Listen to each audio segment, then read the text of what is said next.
À votre avis, est-ce que les relations diplomatiques entre deux grands États peuvent se réduire à la gestion de places de parking? C'est la question que je voulais partager avec vous ce soir, car lorsque je lis la presse et que, comme vous, je constate qu'une mairie, en l'occurrence la mairie de Neuilly-sur-Seine, où il y a quelques dizaines d'années, notre ami Nicolas Sarkozy était maire, vous savez, celui qui avait fait assassiner le colonel Kadhafi en lui envoyant l'OTAN, en détruisant son pays, en volant ses milliards de dollars qui étaient placés dans différentes banques occidentales.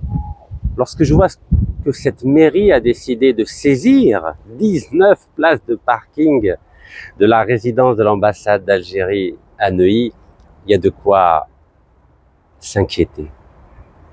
S'inquiéter car j'ai l'impression qu'aujourd'hui on est arrivé, pas au degré zéro de la diplomatie entre Paris et Alger, mais au degré des égouts. Oui, parce que quand on commence à se dire je vais prendre 19 places de parking parce que l'ambassadeur n'est plus en poste, n'est plus en train de vivre dans cette résidence qui est placée à Neuilly-sur-Seine depuis le 30 juillet 2024, car comme vous le savez, l'Algérie a décidé de rappeler son ambassadeur. Je me dis qu'on est tombé bien bas dans les relations diplomatiques entre Paris et Alger. Alors, à qui la faute? Je ne sais pas, à vrai dire. Je ne sais pas à qui la faute. Tout ce que je peux dire avec vous, en tout cas constater avec vous, comme ferait un huissier lorsqu'il fait un constat, c'est déplorer cette situation exécrable qu'il y a entre Algérie et Paris, où on se chamaille pour des places de parking, pour des mètres carrés. Bref, c'est plus de la diplomatie, ça devient un travail d'huissier doublé d'un travail de géomètre. Et on oublie, derrière ce brouhaha médiatico-politico-diplomatique, qu'il s'agit au final de la présence, surtout en France, de 5 millions d'Algériennes et d'Algériens qui, depuis le 30 juillet 2024, n'ont plus de guide, n'ont plus de chef d'orchestre, n'ont plus de représentants à la hauteur pour les défendre dans les médias, dans les juridictions judiciaires, dans les forums politiques, dans les cénacles diplomatiques. Nous avons l'impression aujourd'hui que l'Algérie n'est plus considérée comme un État souverain, l'Algérie n'est plus considérée comme un État tout court. On enferme des diplomates dans les prisons françaises, en violation des conventions internationales. Plus personne ne parle, plus personne ne condamne. On n'entend pas d'autres ambassadeurs étrangers qui sont en France, à Paris, dénoncer cet acte inamical. Car oui, on n'en parle pas, mais personne n'a été solidaire avec ce diplomate qui a été incarcéré en France. Personne. Est-ce que vous avez vu nos pays amis, nos pays frères, nos pays africains, asiatiques, d'Amérique latine, asiatique, dénoncer cette incarcération? Non. En tout cas, moi, j'ai pas entendu des gestes, je n'ai pas entendu des paroles de sympathie, de solidarité, et même le peuple algérien n'en parle pas, les médias algériens n'en parlent plus, les hommes politiques algériens à Alger n'en parlent pas non plus. Tout est devenu normal, à vrai dire. Voilà. Et c'est la raison pour laquelle aujourd'hui, personne n'a l'air de s'étonner que la diplomatie algérienne soit humiliée en lui enlevant 19 places de parking à Neuilly-sur-Seine. On est tombé bien bas, hein. Oui. وراه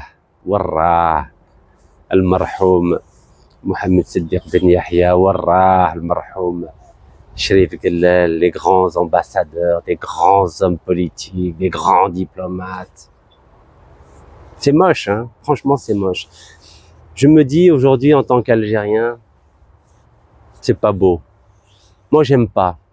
Je me sens pas bien de voir comment on est humilié, comment comment cette indifférence est en train de prendre la place de la normalité dans des relations internationales. Vous savez, à un moment donné, je ne sais pas, il faut faire parler son cœur pour mieux laisser notre esprit réfléchir. Oui, car c'est une affaire de cœur et d'esprit finalement, des relations entre États. Je sais que les États sont des monstres froids, mais lorsque des États ont la responsabilité de défendre, de protéger une communauté aussi importante, et en l'occurrence la communauté algérienne de France est très importante, c'est la communauté algérienne la plus importante dans le monde. Vous avez vu la vidéo que j'ai faite devant le consulat d'Algérie à Créteil. Le consulat d'Algérie à Créteil est le plus important consulat d'Algérie à travers le monde, mais je sens comme une espèce d'indifférence, presque de la résignation. Alors tout le monde prépare le mouton de l'Aïd el-Kébir qui arrive à grands pas, c'est bientôt, c'est autour de la première semaine de juin, donc tout le reste finalement c'est pas important, l'image de l'Algérie, la communauté algérienne en France, le diplomate qui est en prison. Mais allez, tout est devenu adi. Vous savez, en Algérie, on est les spécialistes du adi, c'est du normal. Mais la France continue à profiter gratuitement de 25 années de gaz gratuit à TFT, de pétrole gratuit à Hassi Berkine à cause des menaces juridiques, médiatiques, politiques, militaires de la France sur notre pays. Vous savez, quand je compare 19 places de parking, c'est tout petit, hein, mais on laisse la France bénéficier 25 ans de pétrole et de gaz gratuit. Alors, à quel moment l'Algérie va se dire « ça suffit ». Ça suffit cette humiliation. À quel moment? Franchement, je vous pose la question. Et je me pose la question. À quel moment on va arrêter de faire appel à des avocats qui ne soient pas algériens? J'en ai parlé hier. Un ancien ministre qui fait appel à un avocat français, un ancien haut fonctionnaire algérien qui fait appel à un avocat français, le ministère de la Justice algérien qui fait appel à un avocat français. Aïe, aïe, aïe. Qu'est-ce qui se passe? Qu'est-ce qui se passe dans notre pays? Pourquoi on n'est plus aussi alerte? Pourquoi on n'est plus aussi grand que nous l'étions il y a quelques dizaines d'années? Pourquoi notre fierté est bradée aujourd'hui, est noyée dans un je ne sais quoi, un je ne sais rien? Vous savez, je m'interroge de plus en plus. Vous savez, depuis quelques mois, je vous ai dit, depuis que j'ai retrouvé ma liberté politique, ma liberté administrative, ma liberté financière, ma liberté de circulation, ma liberté nationale, car j'avais perdu les 5 droits jusqu'au 19 janvier 2025, je vous avais dit que j'allais me consacrer exclusivement à essayer de défendre l'Algérie à l'étranger, d'essayer d'améliorer l'image de l'Algérie à l'étranger, car je considère que l'image est aussi importante que les réalisations que notre président, notre gouvernement peut faire à l'intérieur du pays, et Dieu sait que les problèmes sont importants et que chacun essaie de faire ce qu'il peut, tout en invitant le président à mettre en place un audit national dans tous les secteurs, car il y a énormément de dysfonctionnements qui sont l'héritage de 4 mandats sous l'ère Bouteflika, où il y a eu du népotisme, où il y a eu de la corruption, où il y a eu des promotions non justifiées. Bref, il y a un sacré nettoyage à faire dans les différentes institutions algériennes, et pour ne parler que de l'institution juridique, pour éviter de dire judiciaire. Vous avez bien vu, on est incapable de faire appel à des avocats algériens pour défendre nos propres intérêts. Vous avez vu que la Sonatrach elle-même ne fait même pas appel à un avocat algérien pour se défendre contre les pressions des multinationales comme Total Energy. Il n'y a pas que la Sonatrach, il y a même le ministère de la Justice algérien qui ne fait même pas appel à un cabinet d'avocats algériens. Alors j'ai lu certains commentaires en disant oui, mais à l'étranger, il faut faire appel à des avocats de ce pays. Mais vous savez qu'en France, Mais il y a des centaines d'avocats algériens. Est-ce que vous le savez? Il y a des centaines d'avocats algériens. Et j'ose pas dire milliers. Oui, il y a énormément d'avocats algériens en France qui sont brillants. Mais moi, je préfère faire appel à des avocats algériens d'Algérie qui maîtrisent aussi bien le droit français que la langue française. Et vous savez qu'il y a des conventions judiciaires entre l'Algérie et la France et qui permet à des avocats algériens d'Algérie de défendre les intérêts de l'Algérie en France. Vous le savez. Et c'est la raison pour laquelle j'avais demandé à mon avocat, Maître Abdelkader Chouhra, de venir me défendre en Algérie pour mon dossier qui a été fomenté par le général Denis Favier pour me salir et pour finalement me prendre tous mes biens. Et c'est le consulat d'Algérie, de France à Alger-Oran qui a refusé de lui donner un visa, mais il y a des dizaines d'avocats algériens qui ont des visas Schengen et qui peuvent venir en France défendre les intérêts de l'Algérie ou défendre les intérêts de personnalités algériennes ici, en France. Moi, je pense que il est temps de mettre de l'ordre. Ça va pas. Franchement, ça va pas. Regardez les médias algériens. Après la belle déclaration du ministre de la Communication, M. Mohamed Bezziane, de mettre en place un front médiatique unique que j'appelle de mes voeux depuis des mois. Sur le terrain, qu'est-ce qu'il y a? Il est où ce front médiatique? Vous savez qu'il y a des dizaines de journalistes algériens en France? Pourquoi personne ne les organise? Vous savez qu'il y a des centaines d'universitaires et d'intellectuels, d'écrivains, d'hommes de théâtre algériens en France? Personne ne les organise dans le cadre d'un front intellectuel. Vous savez qu'il y a des dizaines, des centaines de militants algériens en France qui aiment l'Algérie, qui sont des vrais patriotes. Personne n'organise un front politique pour justement défendre de façon organisée l'Algérie, ses institutions, son peuple et sa diaspora en France. Et vous savez que nous avons 20 consuls d'Algérie en France, avec un consul général à Paris. Est-ce que vous l'avez entendu parler, le consul général d'Algérie à Paris, s'exprimer dans les médias, dans les forums, pour défendre l'Algérie en lieu et place de notre ambassadeur qui a quitté Paris depuis le 30 juillet 2024. Vous savez, parce que l'Algérie avait décidé de rompre ses relations diplomatiques avec les États-Unis entre 1967 et 1974. Nous avions un brillant ambassadeur, brillant diplomate, Feu Cherif Guellel. Vous savez ce qu'il est devenu après la rupture des relations diplomatiques? Il est resté aux États-Unis. Il est devenu chargé d'affaires. Il assurait les intérêts de la Sonatrach. Oui. À Washington, à New York, à Houston. Il continuait le job. Il continuait à travailler. Et pendant cette période-là, qui a duré 7 ans, donc 67 après la guerre des 6 jours, 74, c'est la République de Guinée qui assurait diplomatiquement les intérêts de l'Algérie. De la même façon que lorsqu'il y a eu la rupture des relations diplomatiques entre l'Iran et les États-Unis à partir de la révolution de Khomeini en 79, c'était l'Algérie qui assurait les intérêts diplomatiques de l'Iran aux États-Unis.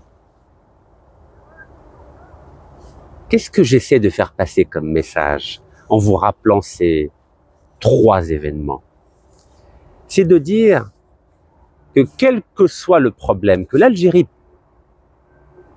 pourrait avoir avec un État, il ne faut jamais laisser la chaise vide. Cette chaise vide qui a fait qu'une petite mairie française, aussi riche soit-elle, en l'occurrence la mairie de Neuilly-sur-Seine, se permet de supprimer 19 places de parking qui étaient allouées à la résidence de l'ambassadeur d'Algérie à Neuilly-sur-Seine. Mais ce n'est pas parce qu'il n'y a pas d'ambassadeur d'Algérie en France qu'il faut déserter la résidence de l'ambassadeur à Neuilly-sur-Seine, rien n'empêchait la diplomatie algérienne, en l'occurrence le consul général d'Algérie à Paris, d'occuper ce lieu avec des diplomates algériens et de mettre en place les différents fronts que je vous ai cités à plusieurs reprises. Le front médiatique, le front politique, le front juridique, le front diplomatique et le front intellectuel. Rien ne nous empêche de travailler, même s'il n'y a pas d'ambassadeur. Il y a plusieurs pays que lorsqu'il n'y a pas d'ambassadeur en France, ont demandé à leurs chargés d'affaires de s'exprimer au nom de ce pays-là, quand bien même il n'y a pas cet ambassadeur. Et pourquoi l'Algérie ne fait pas la même chose? Pourquoi l'Algérie ne fait pas ce qu'elle faisait déjà dans les années 60? Pourquoi l'Algérie ne fait pas comme d'autres pays? Que signifie cette politique de la chaise vide qui permet à une petite mairie d'humilier notre pays dans les médias comme ça? Mais qu'est-ce que ça veut dire, ça? À un moment donné, mais y a-t-il un pilote dans l'avion diplomatique algérien? Y a-t-il un pilote pour cesser cette pièce de théâtre qui est en train d'affaiblir l'image de notre pays, de notre État, de nos institutions, de notre diplomatie, et au final, le respect qui est dû à la fois à notre peuple et à nos diplomates. Et c'est pourquoi aujourd'hui vous avez un diplomate qui est incarcéré, personne ne dit plus rien, personne ne le défend. Quel est l'avocat qui défend ce diplomate? Pourquoi ça ne figure nulle part? Vous savez que, avant d'être le grand recteur de la mosquée de Paris, Monsieur Chemseddine Hafid était un grand avocat et c'est lui qui défendait les intérêts de l'Algérie, de l'ambassade d'Algérie en France. Il n'y avait pas que lui, il y a un autre avocat que je connais très bien, je ne vais pas citer parce que je ne veux pas froisser certains. Il habite ici à Choisy-le-Roi, là où je suis actuellement. Mais qu'est-ce qui se passe? Qui va mettre de l'ordre? Qui va être le chef d'orchestre de notre diplomatie ici, en France? Qui? Shkoun. On ne peut pas laisser n'importe qui se moquer de notre pays. Vous vous rendez compte, un petit maire de rien du tout. Un petit maire qui se permet de dire à l'Algérie, parce que vous le vouliez ou non, la résidence de l'ambassadeur d'Algérie en France, c'est le lieu de représentation de l'Algérie. Et que nous dit ce maire? Il nous dit déjà, bon, il faut payer une taxe de 11 700 €. Vous savez, quand j'ai lu ça, j'ai pas cru mes yeux, j'en ai pas cru mes yeux. Et les 19 places de parking, bon, allez, du vent. Vous vous rendez compte? Ah, Rabbel Karim, mais comment on en est arrivé là? Et Total continue, 25 ans de gaz gratuit à TFT, 25 ans de pétrole gratuit à Hassi Barkin. Et c'est beaucoup plus que 11 700 € de taxes annuelles, vous savez. Vous le savez ou pas? Bon, vous savez que moi, je me fatigue pas. Hein. Je vous ai dit en 2013 que mon engagement en Algérie, c'est 20 ans, Inch'Allah. Et si Dieu nous prête la vie, ça sera au-delà. Et tous les jours, je continuerai à défendre les intérêts de notre pays, à ma façon, à ma manière, avec mes mots, avec mon style, avec mes émotions, avec mon esprit, avec mon expérience, avec mes épreuves. Mais je ne lâcherai jamais, Inch'Allah. Bi'idhnillah, je ne lâcherai jamais. Quand il y aura des choses positives, je les saluerai publiquement, mais quand, tel un huissier, je constaterai des choses négatives, je les dénoncerai tout aussi publiquement. Je crois qu'aujourd'hui, il est vraiment temps de mettre de l'ordre dans la maison diplomatique algérienne, car on ne peut pas continuer comme ça. On ne peut pas continuer comme ça.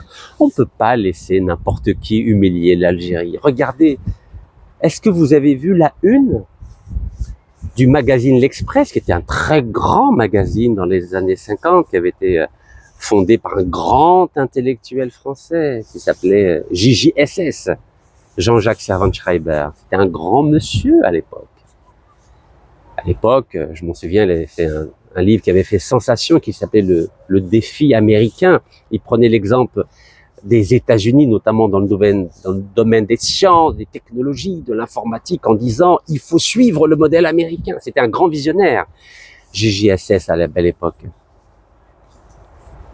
Aujourd'hui, le magazine, l'Express, dont aussi à une certaine époque, une grande dame, une grande journaliste, était la rédactrice en chef, qui s'appelait Françoise Giroud, a décidé cette semaine de, à nouveau, pointer du doigt l'Algérie en parlant de guerre d'espions. Vous vous rendez compte? Guerre d'espions. Voilà, l'Algérie qui avait la plus belle diplomatie dans les années 80, aujourd'hui, elle, d'après ce magazine, dont l'objectif est simplement de nous salir, de minimiser le rôle de notre État et l'image de notre État, le réduit à un État qui fait du petit espionnage. Vous vous rendez compte? Vous en souvenez quand la presse algérienne, il y a quelques mois, avait parlé de cette tentative de déstabilisation de l'Algérie par la DGSE, c'est-à-dire les services secrets français en Algérie. Vous vous en souvenez de ce reportage? Toute la presse algérienne en avait parlé. Et à l'époque, le ministre des Affaires étrangères français, M. Jean-Noël Barrot, le patron de la diplomatie française, avait dit que les accusations de l'Algérie étaient infondées et fantaisistes. Vous vous en souvenez de ces deux adjectifs? Est-ce que vous vous en souvenez? Fantaisiste, avait-il dit. C'était il y a quelques mois. Et à ce moment-là, j'avais rappelé l'attentat terroriste perpétré par les services secrets français au consulat d'Algérie à Marseille. 14 décembre 1973, il avait fait 4 morts et 20 blessés, dont 4 graves. Et j'avais dit, est-ce que M. Jean-Noël Barrot peut dire aussi que cet attentat terroriste contre le consulat d'Algérie à Marseille était fantaisiste et infondé? Et regardez quelques mois après ce qui s'est passé. Cette même France qui avait qualifié les accusations de l'Algérie de fantaisistes et d'infondées, elle a remis dans le plat judiciaire, médiatique et politique un pseudo-kidnapping et tentative d'assassinat sur la place publique pour salir notre pays. Et à l'époque, le président de la République, dans une approche d'apaisement, avait déclaré à un journaliste du journal L'Opinion que ces déclarations de l'Algérie constituaient un épiphénomène, parce qu'il voulait calmer le jeu, le président. Mais l'État français, il calme jamais le jeu. Non! Il faut toujours être extrêmement vigilant avec l'État français, que je distingue de la République française. Non, non, il faut jamais calmer le jeu. Regardez ce qui s'est passé quelques mois après. Cette même France, c'est-à-dire la police judiciaire, et là je vais faire le distinguo pour la dernière partie de cette vidéo.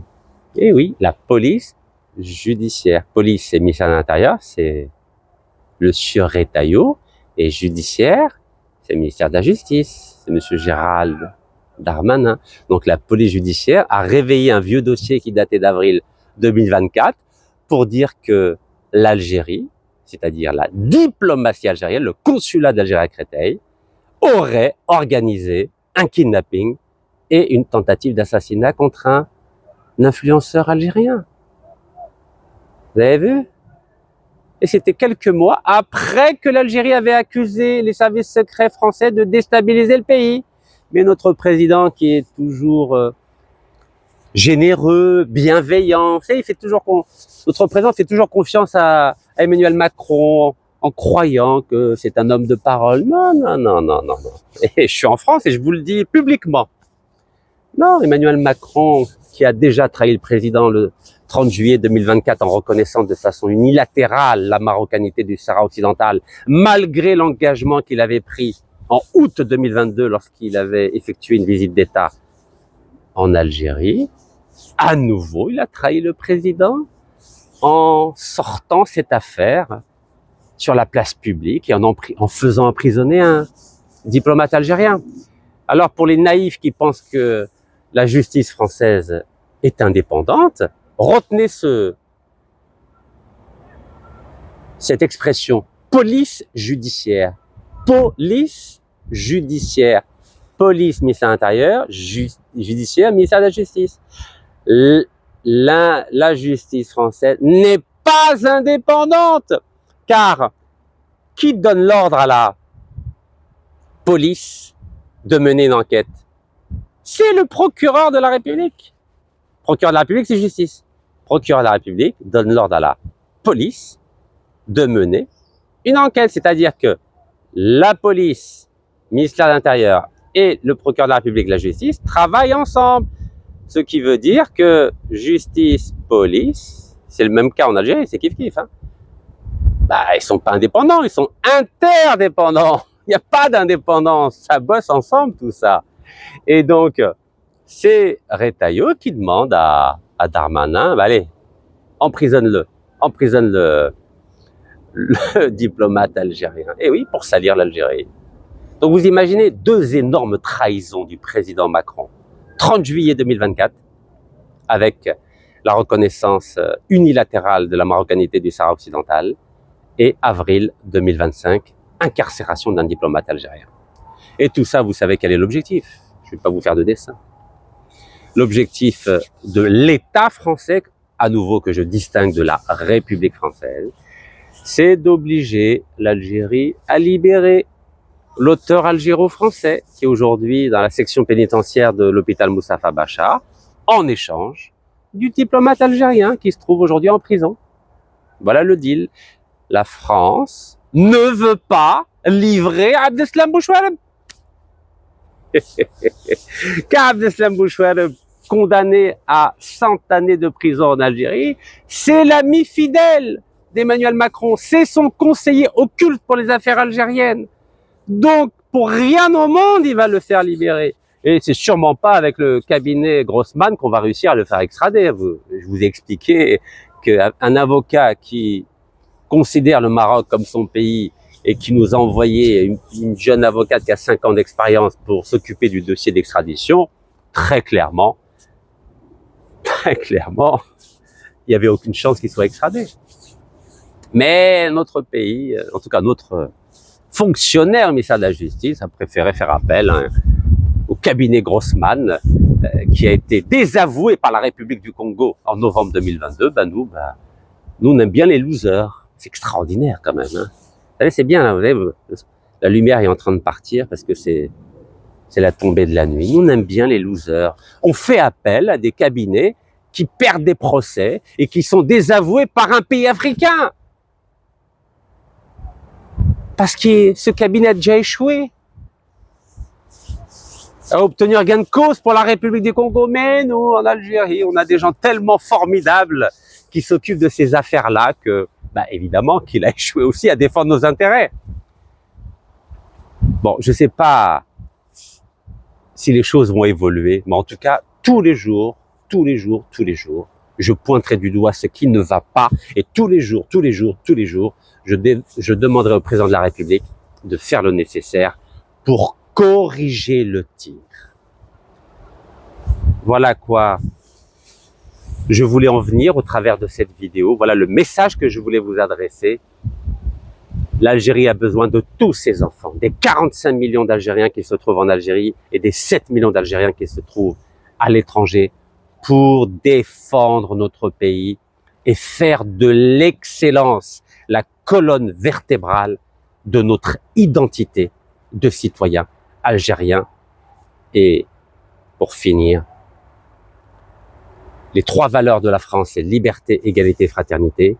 les 3 valeurs de l'Algérie qui sont inscrites dans le marbre de la Constitution et que chacun de nous doit faire sienne, c'est amazérité, islamité et arabité. Barakallahu fikoum, tahiyya al-Jazair, wallah yarham shuhada.